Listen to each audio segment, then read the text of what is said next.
Bem, prosseguindo. E aí, vejam como é que a gente poderia, por exemplo, simplificar essa fórmula do pentanol. Vocês vão saber ao final dessa aula porque ele se chama pentanol, certo? E como a gente consegue dar nome a esse composto através de algumas regras. A gente tem a fórmula dele completo. Aqui eu tenho 5 carbonos ligados a vários hidrogênios e aqui na ponta eu tenho um OH, tá? Um oxigênio e um hidrogênio. Quando vocês estão vendo assim ele junto, essa é uma forma de simplificar, tá? Mas aqui ele tem uma ligação, tem um tracinho entre esse oxigênio e esse hidrogênio. Para que esteja correto, a fórmula molecular tem que ter a mesma quantidade de elementos que na fórmula estrutural. Se aqui tem 5, eu tenho 5 carbonos e por aí vai. Vejam que eu posso simplificar isso aqui dessa forma. O que é que eu fiz? Esse carbono está ligado a 3 hidrogênios, então ficou H3C. O 3 está aqui embaixo, ele pertence à letra, né, o símbolo, ao elemento químico que está antes do 3, tá? Carbono, ele não está aqui ligado a 2, CH2. E por aí vai, certo? Ainda você pode disso aqui simplificar para desse jeito. CH3, CH2, CH2, CH2, CH2 e OH. Ou ainda fazer desse jeito. Está dentro do conchetes, né? 2 vezes 3, 6. Você sabe que você tem CH2, CH2, CH2. E quando eu multiplicaria aqui 2 vezes 3, 6. Então, eu sei que eu tenho 6 hidrogênios e 3 carbonos aqui dentro, certo? Do mesmo jeito que você está vendo que daqui você pode chegar aqui, você teria que saber que a partir disso você consegue retornar. E para a gente saber isso, a gente tem que lembrar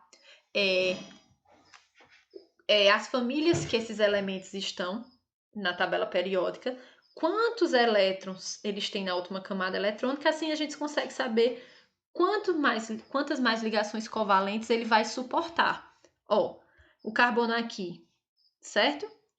Ele não tem 4 elétrons na última camada eletrônica, então ele tem 1, 2, 3, 4. Ok, o hidrogênio só consegue ficar na extremidade, porque ele só faz uma ligação. O oxigênio, aí vamos lá para a família, para aquela atividade que eu solicitei anteriormente, por isso que é importante. Mas como aqui a gente tem principalmente carbono, hidrogênio, oxigênio e nitrogênio, assimila pelo menos quais são as famílias que eles estão. O oxigênio está na família 6A, ou grupo 16. Tem 6 elétrons na última camada. O que permite que, deixa eu procurar a setinha, o oxigênio aqui ele se ligue de forma covalente a um carbono e a um hidrogênio. 6, 7 e 8, completou. Outras formas de simplificar, por exemplo, esse ácido propanóico. Estão observando aqui, isso aqui é um grupo funcional que caracteriza o ácido. Vejam como é que eu fiz aqui. Eu tenho o carbono ligado a 3 hidrogênios, como é que foi feito, né? H3C é uma forma de simplificar. Você pode, no final, fazer dessa forma. Quem for se aprofundar vai ver que esse grupo funcional aqui, certo? Que existe nos compostos orgânicos, se chama o grupo ácido carboxílico. E ele é apresentado desse jeito. Aqui você tem um composto que está com a cadeia fechada. Essas aqui são cadeias abertas e são cadeias fechadas. Observem que o uso aqui da geometria para simplificar, certo? Quando você faz isso aqui numa cadeia fechada, você sabe que em cada vértice aqui, cada quina desse quadrado, assim de forma bem geral, certo? Tem um carbono, então tem um carbono aqui, tem um carbono aqui, tem um carbono aqui, tem um carbono aqui. Esse tracinho, esses dois tracinhos, está representando justamente a dupla ligação. E por aí vai, tá? Que é outra forma também. Eu vou estar compartilhando esses slides, então vocês podem usar esses slides para estudar. Se estiverem com o livro do terceiro ano, Química Orgânica, começa na primeira página, tá? Eu vou praticamente na primeira página. E pega uns bons capítulos. Tudo isso aqui, ele vai o capítulo 1, 2 e 3. Se aprofundem, certo? Quero estudar tudo, mas pelo menos o necessário, além do que eu estou falando aqui, tá? E aí, nesse sentido, a gente parte para outro ponto importantíssimo também, antes de chegar na nomenclatura, que a gente consegue classificar os carbonos desses compostos orgânicos. A gente consegue classificar o carbono, a gente consegue classificar essa cadeia carbônica, para então chegar na nomenclatura desses compostos orgânicos. O que eu vou fazer? A gente vai finalizar aqui na classificação dos carbonos e das cadeias carbônicas e então exercitar. Na próxima aula é que eu vou seguir para vocês com a nomenclatura, tá ok?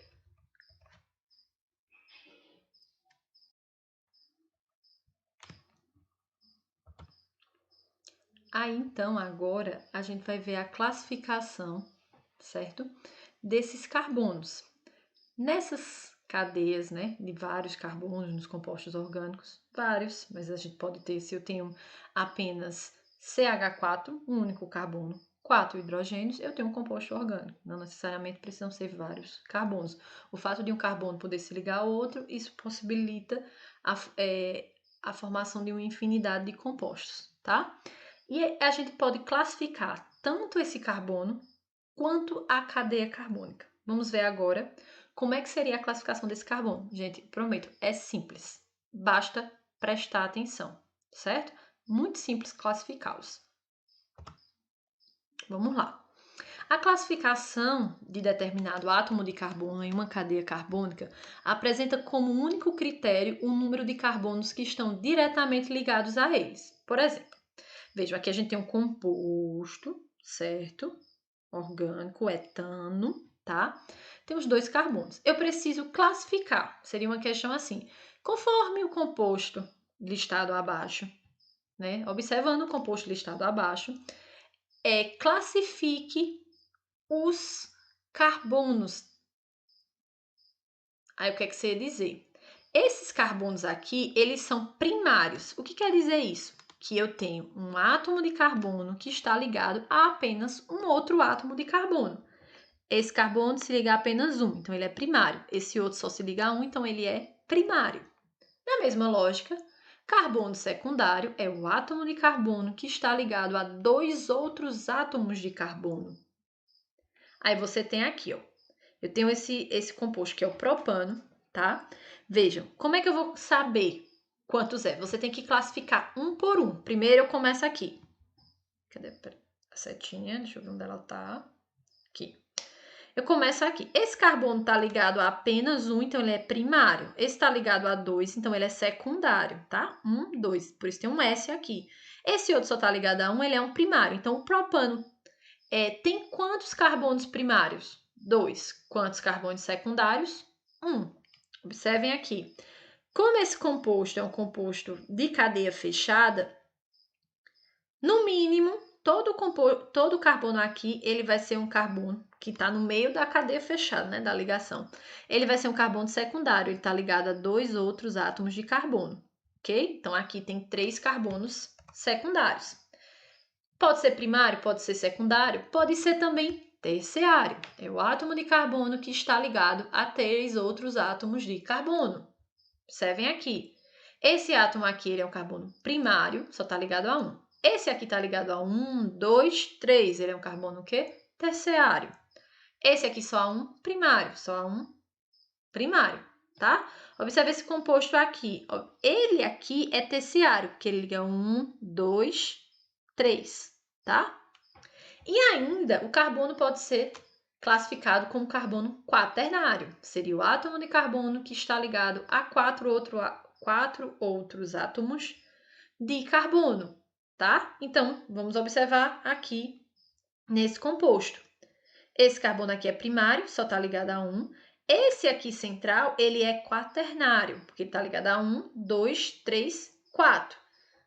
Façam essa classificação manualmente. O que é que eu quero dizer manualmente? O que é que eu quero dizer com isso? Se você está no papel, você vai e desenha, mesmo que o exercício esteja aqui, esteja e vai estar, né, para vocês na forma digital, escreve o composto no caderno e sai contando um por um. Esse aqui é o que? Eu boto um P em cima dele, um S, um T ou um Q, que vai representar primário, secundário, terciário e quaternário.